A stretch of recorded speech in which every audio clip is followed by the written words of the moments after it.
Dice el libro de la sabiduría que la sabiduría conoce el pasado y conjetura el porvenir. Conoce de antemano las señales y los prodigios, así como la sucesión de épocas y tiempos. En resumen, la sabiduría conoce las señales y los tiempos. Por tanto, las profecías sagradas no solo describen situaciones intemporales, futuras, sino que también describen, también señalan los tiempos en los que se cumplirán. Porque sin el carácter temporal concreto, la profecía quedaría reducida a una simple elucubración de situaciones posibles. Y no habría ningún interés ni ninguna seguridad por contrastar la certeza de esas profecías.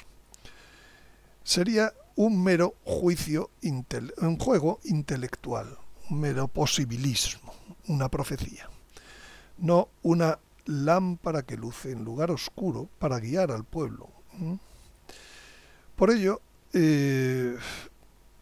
prueba de ello es que en la Sagrada Escritura hay docenas de plazos proféticos y muchos ya se han cumplido. Por ejemplo, por los 7 años de abundancia en Egipto y de escasez que predijo los sueños del patriarca José, los 40 años de vagar por el desierto profetizados por Moisés, los 70 años de cautividad en Babilonia profetizados por Jeremías, las 70 semanas para la reconstrucción de Jerusalén en Daniel, etc. Por tanto, pretender desligar los tiempos de las profecías pues es simplemente una simpleza. Hay 3 tipos de señales temporales, porque es propio de las profecías incluir señales temporales. Señales vamos a llamarlas de tiempos aproximados, que las hay como son los signos de los tiempos o que las hay en la Sagrada Escritura. Hay señales de plazos más próximos que las hay en la Sagrada Escritura, que pueden ser los patrones proféticos. Hay señales en la astronomía sagrada que son de plazos próximos, aproximados, en las apariciones marianas también, y también hay señales de plazos exactos que dan en la diana, en la Sagrada Escritura, los patrones proféticos, en la astronomía sagrada, en las apariciones marianas, las de los santos. Entonces, vamos a ver algunos ejemplos. Por ejemplo, los tiempos aproximados. Pues la vuelta de los judíos a su tierra está profetizada en Ezequiel. No se dice exactamente cuándo, pero hoy ya sabemos cuándo fue. La apostasía generalizada, pues más o menos, tiempos de la apostasía, los ataques a la familia, mundiales, la proliferación de apariciones marianas, de visiones, de sueños, etc. Son tiempos aproximados, señales. El evangelio predicado en todo el mundo, el remover el catejón, son señales de tiempos aproximados, la conversión de los judíos, tiempo aproximado, las guerras, los rumores de guerras, los terremotos, los marimotos, las hambres, las pestes, pues son señales aproximadas. Ahora, ¿con esto han dicho ya todas las profecías? Pues no. Hay señales que se aproximan mucho más, como son, pues, cuando se habla de patrones proféticos como Sodoma, Gomorra, cuando se habla de patrones proféticos como los 2 olivos y los 2 candelabros, que son Zorobabel y Josué, o los macabeos, o el patrón del parto, ya va acertándose más. El parto pues es 9 meses después de la concepción. Los patrones de la pasión, muerte y resurrección, que hemos hablado, de tiempos. Entornos históricos que hay junto con las profecías, como crisis económica, como vuelco de la tierra, como la invasión de Gog, como grandes terremotos, como en las apariciones marianas, por lo que dice, un aviso, un milagro, se dan ciertas orientaciones de plazos próximos. En la astronomía sagrada, pues las señales de las primicias, pues dicen, pues mira, como la estrella de Belén, que te anunció también aproximadamente el nacimiento de nuestro Señor, eclipses lunares, etc., ¿no? Pero finalmente hay profecías que tienen plazos exactos. Por ejemplo, en Daniel el santuario y el ejército serán pisoteados 1290 y 1335 días. El éxito del anticristo se le dice que serán 2300 tardes y mañanas. Al milagro se le dice pues que estará la luna a los pies de Virgo, que será jueves, mártir de la Eucaristía. La mujer en el desierto estará 1260 días. La abominación de la desolación durará 3 tiempos y medio. Establecer justicia eterna son 70 semanas de años exactos. Las conjunciones en la Sagrada Escritura de Venus y Sol son días exactos y que se han cumplido en el día de la Inmaculada Concepción, el día de Guadalupe, el día de que surge el agua en Lourdes, etc. El día que terminan las apariciones de Peña Blanca y que se cumplirá probablemente en otras 2 fechas próximas. Los patrones de las fiestas mosaicas, que cada fiesta tiene una fecha exacta. La declaración del quinto dogma mariano, que la Virgen dice que será un 31 de mayo. La duración de la invasión de Magog, que algunos santos dicen que será 200 amaneceres. O el tiempo para consagrar Rusia, que se dice que se acuerden del rey de Francia, de lo que hablamos en el primer. Algunas personas presentan que esto no es posible, que no es posible enseñar tiempos junto a las profecías, y entonces hablan de una falacia que es las palabras griegas cronos y kairos.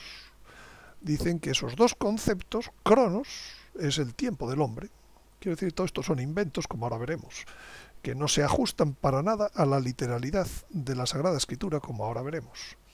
Y que por tanto cronos viene de cronograma y entonces ese es el tiempo que se puede medir, que se puede decir este día, esta semana, este mes, este año, que es cuantitativo, que es medible. Y por el contrario, kairos, lo cual dicen que el kairos es el tiempo de Dios, el tiempo divino, el tiempo que es adecuado, tiempo oportuno, ocasión propicia, en absoluto concreto, que es cualitativo, nunca concretado. Bueno, según este análisis, pues las profecías, como son divinas, pues están pronunciadas desde el kairos, desde ese lenguaje oportuno, ocasión propicia, pero que nunca es concretado, y por ello el hombre nunca puede llegar a deducir tiempos exactos del lenguaje profético, ni fechas concretas. Entonces, la realidad es que esto es un montaje o un invento de no se sabe quién, porque en cuanto vamos a analizar ahora las veces de que aparece en la Sagrada Escritura ambas palabras, kairos, veremos que es exactamente al contrario de lo que se nos presenta. Kairos es tiempo exacto y por el contrario cronos es un tiempo indeterminado. Vamos a analizar con un poco más de detalle. Por ejemplo, en esta frase de la Sagrada Escritura se habla de kairos, se puede encontrar en el original griego. Se le dieron a la mujer 2 alas del águila grande para que volara al desierto y a su lugar, donde es alimentada durante un tiempo, y pone la palabra kairos, 2 tiempos, pone la palabra kairos, y medio tiempo, kairos, lejos de la serpiente. ¿Sí? Pero a continuación se dice que esos tiempos son 1260 días. Exactamente. Es decir, uno puede saber exactamente que la palabra kairos es un tiempo exacto y determinado. Que 3,5 tiempos, 3,5 kairos son 1260 días. Fíjense ustedes lo que se estaba diciendo, no, kairos es el tiempo de oportunidad, de momento, de seguridad. Desde el cielo empíreo se habla del tiempo kairos, pero aquí en la tierra no podemos saber. Pues señores, esto es lo que dice la Sagrada Escritura exactamente. 3,5 kairos son 1260 días. Bueno, otro ejemplo, otra serie de ejemplos de kairos. Id a la ciudad a casa de fulano y decidle, el maestro dice, mi tiempo, ahí aparece la palabra kairos, está cerca. Bueno, esto es un poco inminente, ¿no? Porque el Señor sabemos que murió antes de 24 horas de que estaba pronunciando estas palabras. Vendrán muchos usurpando mi nombre y diciendo, yo soy, y el tiempo, y vuelve a aparecer la palabra kairos, el tiempo está cerca. Cerca es proximidad. El tiempo, kairos, otra vez aparece, se ha cumplido. Se ha cumplido es concreción. Y el reino de Dios está cerca. En Marcos. Hipócritas. Son frases de la Sagrada Escritura usando kairos. ¿Sabéis explorar el tiempo, el aspecto de la tierra? y del cielo. ¿Cómo no exploráis este tiempo? La palabra este es actual. No dejarán en ti piedra sobre piedra porque no has conocido el tiempo de tu visita. Tu visita es un momento concreto, ¿m? En donde aparece Kairos. Porque ha llegado el tiempo, si ha llegado es que es concreto, de que comience el juicio por la casa de Dios, dice San Pedro. Por el contrario, cronos es una cantidad en la Sagrada Escritura, en los textos que encontramos, siempre es una cantidad grande e indeterminada. Todo lo contrario de eso de saber el día, la semana y el mes. Por ejemplo, al cabo de mucho tiempo, pone cronos. Vuelve el Señor de aquellos siervos y ajusta cuentas con ellos. Al saltar a tierra, vino de la ciudad a su encuentro un hombre poseído por los demonios que hacía mucho tiempo, otra vez mucho tiempo, una cosa indeterminada, que no llevaba vestido ni moraba, pues ahí aparece Cronos. Durante mucho tiempo, Cronos, otra vez, mucho tiempo, no se sabe cuál, dice, no quiso, pero después se dijo a sí mismo, aunque no temo a Dios ni respeto a los hombres, etc. Conocen el resto. Se puso a decir al pueblo esta parábola. Un hombre plantó una viña y la arrendó a unos labradores y se asentó por mucho tiempo. ¿Ustedes ven que se asentó aquí por una semana, por un día, por 4? ¿O ven ustedes que esto es una indefinición? Justo lo contrario de lo que están diciendo, pues algunos intérpretes. Jesús, viéndolo tendido y sabiendo que llevaba ya mucho tiempo, dijo, ¿quieres curarte? ¿Recuerdan? Del paralítico de la piscina. Fíjense, en un total de apariciones de estas dos palabras en el Nuevo Testamento de, pues, si no me equivoco, son 50, pues, fíjense, Kairos aparece como tiempo posesivo, como tiempo indefinido, como oportunidad, como inmensa, pues, pero siempre con concreciones, mi tiempo, vuestro tiempo, tiempo de los muertos.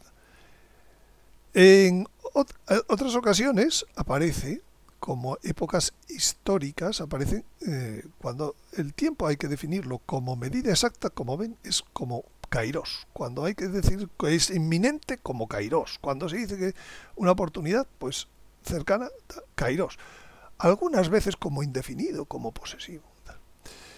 Cuando el tiempo hay que decir que es una época histórica importante, pues de plenitud, pues unas veces aparece como Cronos, otras veces como Kairos, etc. Es decir, hay un análisis y para terminar, cuando es una cantidad abundante indeterminada, como mucho, como bastante, como más, tanto, etc., pues siempre se utiliza Cronos. Quiero decir con esto que Kairos no es tiempo de la divinidad y no es el tiempo, y por eso las profecías no se pueden saber. Todo lo contrario. Precisamente si algún tiempo es indeterminado es Cronos, y si algún tiempo es determinado es Kairos en los textos de la Sagrada Escritura. Especialmente los tiempos de oportunidad, los tiempos de inminencia de autoridad y los tiempos de medida exacta. Y esto habiendo analizado las 50 veces que aparecen estos dos términos en los en el Nuevo Testamento, no hablando en genérico. Bien, las señales de las estrellas, pues también están ligadas a los tiempos. El Apocalipsis está lleno de estrellas. Nuestro Señor incluso se identifica con la estrella de la mañana al final del Apocalipsis. Yo soy la estrella de la mañana. Por tanto, si son señales advertidas por nuestro Señor, ¿qué tienen de extraño que lo estudiaran los teólogos o los que ayudan a los teólogos?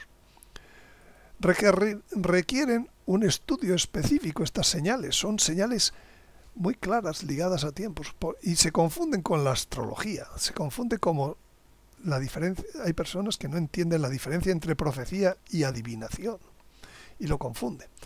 En general, estas señales son de especial desconocimiento de teólogos y de analistas, porque hay que conocer una cierta matemática detrás. Y fíjense, las estrellas, nuestro Señor dijo que Dios dice que están creadas como signos, señales, y para medir los tiempos. Entonces, si hay señales en las estrellas, Digo yo que serán para saber los tiempos. Y esto ocurrió en la primera venida de nuestro Señor, cuando los Reyes Magos acertaron el momento. Y además ahora también el Señor habla de que Él dará el premio de la estrella de la mañana, que es el mismo.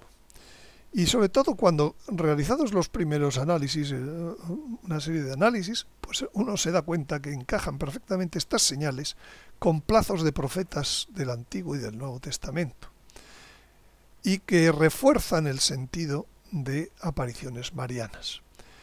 Y además con la ventaja de que esta interpretación admite la probabilidad matemática frente a cualquier otra interpretación profética, que puede ser más o menos acertada, pero no medible con un número de probabilidad.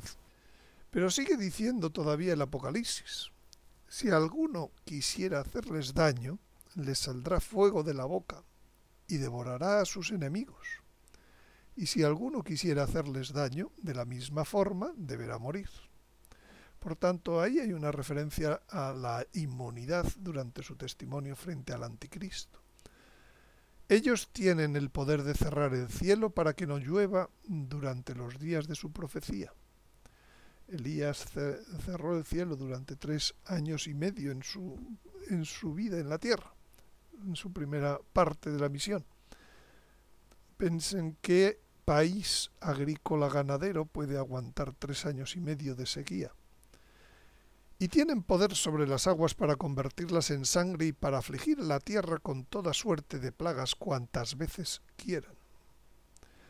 Esta es una referencia a la lucha de Elías contra Ahab y Jezabel, que introdujeron el culto a Baal en Israel. Es un culto idolátrico dentro del templo. Volvemos a todo esto, es reconstrucción del templo. Pero también aquí, al haber que no llueva en general, también es reconstrucción social. Ahora veremos. En la iglesia de Tiatira, en la cuarta carta de las 7 cartas del Apocalipsis, se nombra a Jezabel del siguiente modo. Dice: tengo contra ti que toleras esa mujer Jezabel, que es contra la que lucha Elías, que se dice profetisa, y que enseña y seduce a mis siervos a fornicar y comer de lo sacrificado a los ídolos.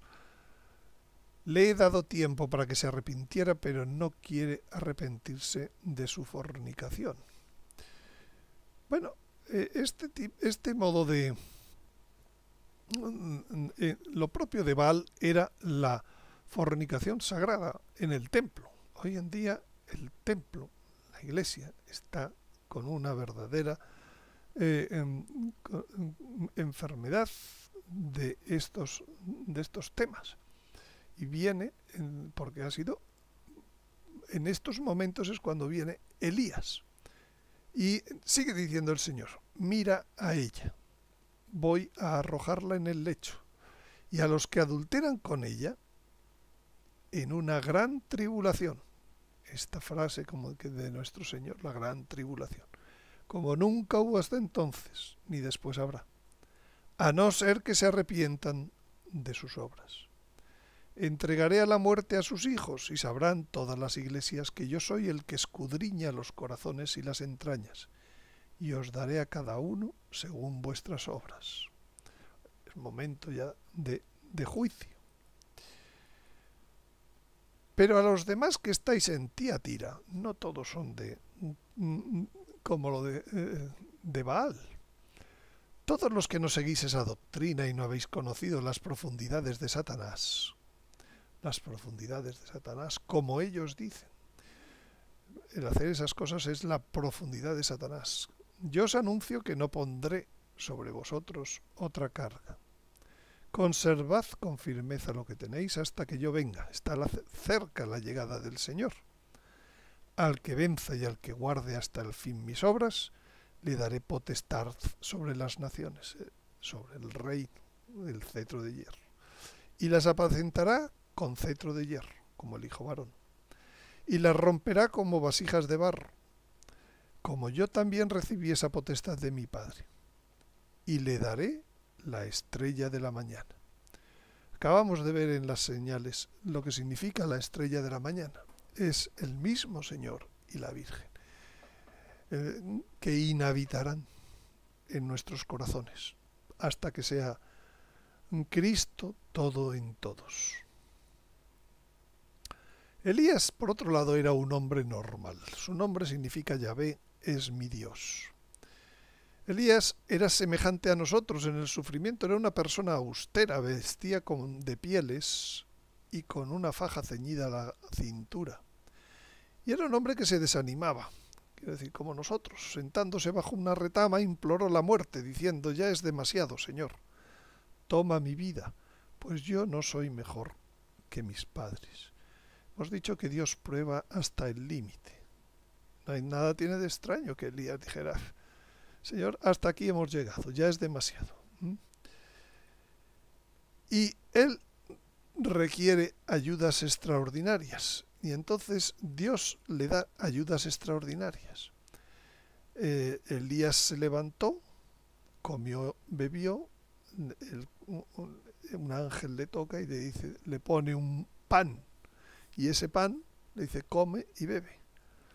Y con la fuerza de aquella comida caminó 40 días y 40 noches hasta el Horeb, el monte de Dios. La fuerza de esa comida, de ese pan, lógicamente es la Eucaristía. Esos desánimos, esas dificultades en la purificación, como se pueden sobrellevar, es con la Eucaristía, comiendo y adorando al Señor. Elías es un hombre de oración. Elías, como dice el apóstol Santiago, rezó insistentemente para que no lloviera, y no llovió sobre la tierra durante 3 años y medio. En la cumbre del Carmelo imploró el fuego y la lluvia. En el susurro del viento, en la cueva de Moisés, en el monte Horeb, él siempre oraba 40 días. Su palabra abrasaba como antorcha. Decía: ardo en celo por el Señor Dios del universo, porque los hijos de Israel han abandonado tu alianza. Lo mismo pasa a muchas personas que están escuchando también este vídeo. Derribando tus altares, pasando a espada tus profetas, quedo yo solo y buscan mi vida para arrebatármela. Y él era obediente a los mandatos de Dios para llevar mensajes. Y tuvo una gran relación con lo que luego sería la Virgen del Carmen, el Monte Carmelo, en donde él hizo bajar fuego. Él es uno de los santos de referencia de la Orden del Carmelo. Orden de oración, de palabra que abrasa, de que arden en celo, etc. Bien, entonces, recopilando tantas cosas, veamos cómo sale el ambiente de la misión en la que van a trabajar los dos sentidos. En primer lugar, el templo está destruido. Eso es lo que nos dice los 2 olivos y los 2 candelabros. De hecho, ellos aparecen en el Apocalipsis justo después de que se le diga a San Juan: el atrio exterior del templo ha sido entregado a los gentiles, que pisotearán la ciudad santa durante 42 meses. Hemos visto que se decía que el tiempo de Jezabel era el de las profundidades de Satanás. El templo está destruido. Sabemos que llegará el momento de la abominación de la desolación. Es necesario la penitencia, visiblemente. Hay pocos profetas buenos. Él era el único frente a 450 falsos profetas de Baal. Esperemos que no sea así la proporción de nuestros tiempos, porque si no sería terrible. Y hace falta reconstruir el templo despacio y con desánimos. También Zorobabel tuvo desánimos. Tuvo la necesidad de que viniera el profeta Ageo para animar a Zorobabel y a Josué en su tarea de reconstrucción del templo. Interiormente estamos viendo que en su tiempo se va a adorar a Baales. Eso significa, por un lado, la apostasía dentro del templo, significa la familia destruida, que es lo del pecado original. Seréis como dioses, y cayeron en lo que no les permitía el Señor tomar.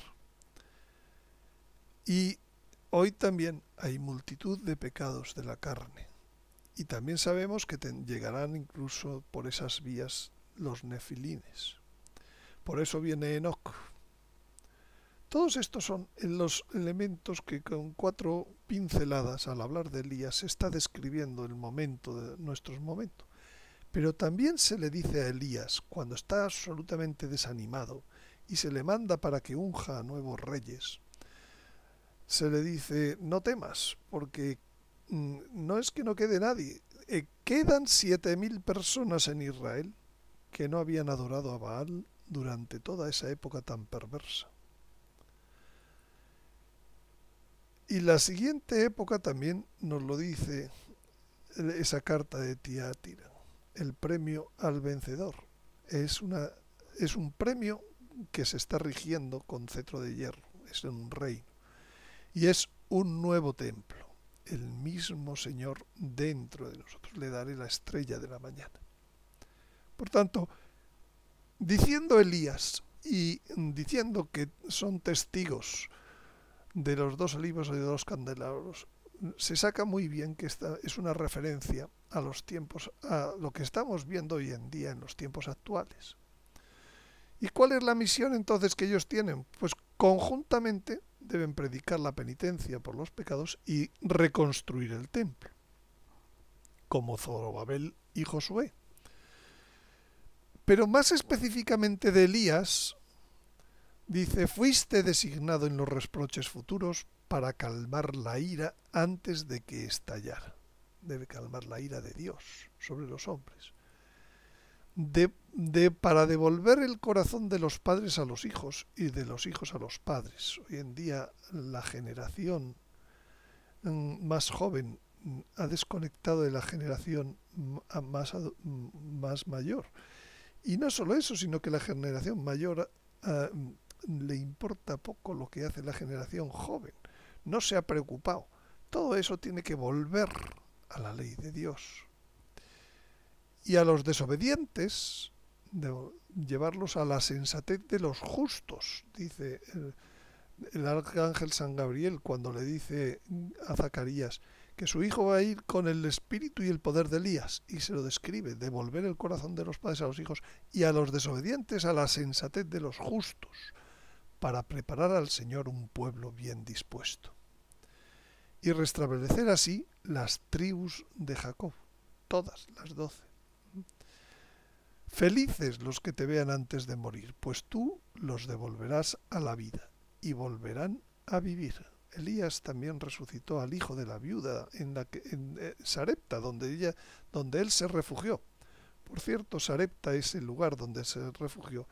Era el lugar de nacimiento de Jezabel. Él era también un hombre astuto que sabe a la hora de esconderse, meterse donde nadie le buscaría, en la propia ciudad original de su enemigo, de su enemiga, que era Jezabel. Pues tú los devolverás a la vida, quiere decir, en mi opinión, que también él tiene que ver con esos que van a ser transformados inicialmente, con esos 144.000 que fueron tomados de la tierra como primicias para el Señor y para el Cordero, que tendrán el don ya de la inmortalidad. Y lo más específico de Enoc, que era el abuelo de Noé, y Noé tuvo que montar el arca para evitar el diluvio. Lo más propio de Noé es que, y de Enoc y de todo, y de su padre, que era Enoc, Matusalén y Noé, las 3 generaciones eran precisamente los nefilines, todo lo que dice el Génesis 6, y que ahora sabemos que va a ser el engaño del anticristo, los superhombres, que nada tienen que ver con la verdadera creación de Dios, que es la restauración, la resurrección. Bien, entonces, si se fijan, toda esta serie de símbolos están integrados en la misión de los dos testigos. Vestidos de sayal, la penitencia. 1260 días, la misma duración que la mujer. Y que la Iglesia, la mujer puede ser la Iglesia, la mujer del Apocalipsis, o puede ser la Virgen. El tiempo que va a estar en el desierto, el tiempo que va a estar con la abominación de la desolación. Los dos olivos, que significa la unción del Espíritu Santo que va a producir la luz, los dos candeleros, que está la luz alimentada por el Espíritu Santo, el almendro, que significa la vigilancia de la llegada de la primavera, de la vigilancia de la llegada de este momento. Si estás vigilante, sabrás a qué hora he de venir, dice Apocalipsis 3.3. El lirio, que es el amor esponsal con Dios y la pureza, que finalmente son purificados como la plata. El cáliz del dolor unido a la cruz con el que se redime.